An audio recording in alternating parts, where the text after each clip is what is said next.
வாங்க முருங்கைக்கீரை கூட்டு எப்படி செய்கிறது அப்படின்னு சொல்லி பார்க்கலாம். முருங்கைக்கீரையை பறித்து எடுத்து வச்சாச்சு.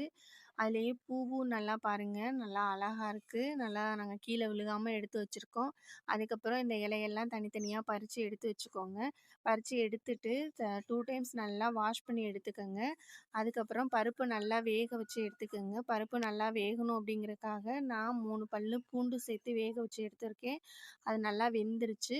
அது கூடவே கீரையும் நல்லா ஆட் பண்ணிக்கோங்க. அதுக்கப்புறம் மஞ்சத்தூள், உப்பு, சீரகம் இது 3ம் மிக்ஸ் பண்ணி நல்லா வேக விட்டுருங்க. அடி பிடிக்காம இருக்கிறதுக்கு கொஞ்சம் தண்ணி கூட நம்ம ஆட் பண்ணிக்கலாம். ஆட் பண்ணிக்கிட்டு நல்லா ஒரு மூடி போட்டு மூடி வேக வச்சுருங்க. அதுக்கப்புறம் இதை நல்லா வதங்கணும். வதங்கிட்டு அதுக்கப்புறம் அது வேகட்டும். அதுக்கப்புறம் நம்ம ஸ்மால் சைஸில் கட் பண்ணி வச்சுருக்க ஆனியனையும் தக்காளியையும் எடுத்து வச்சுக்கலாம். ஒரு பாத்திரத்தில் ஆயில் ஆட் பண்ணி கடுகு சேர்த்துக்கங்க. வரமிளகா போட்டு தக்காளியையும் போட்டு வெங்காயத்தையும் போட்டு கடலைப்பருப்பு கொஞ்சம் சேர்த்துக்கங்க. அதெல்லாம் சேர்த்து நல்லா வதக்கட்டும். வதங்கணும் அப்படின்னா இதில் லைட்டாக கொஞ்சம் உப்பு சேர்த்துக்கோங்க. ஏன்னா நம்ம அதில் ஆல்ரெடி கீரையில் உப்பு சேர்த்துருக்கோம். லைட்டாக தானே சேர்த்துக்கோங்க. சேர்த்துட்டு நல்லா வதங்கட்டும். பாருங்கள் நல்லா வதங்கிருச்சு.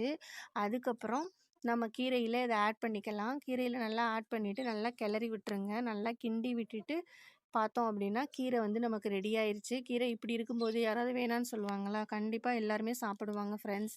நீங்களும் உங்கள் வீட்டில் இப்படி செஞ்சு பாருங்கள். நல்லாயிருக்கும். குழந்தைங்களும் விரும்பி சாப்பிடுவாங்க. பாருங்கள் கீரை ரெடி ஆயிடுச்சு. Okay friends, thank you for வாட்சிங். இதே மாதிரி நீங்களும் ட்ரை பண்ணி பாருங்கள்.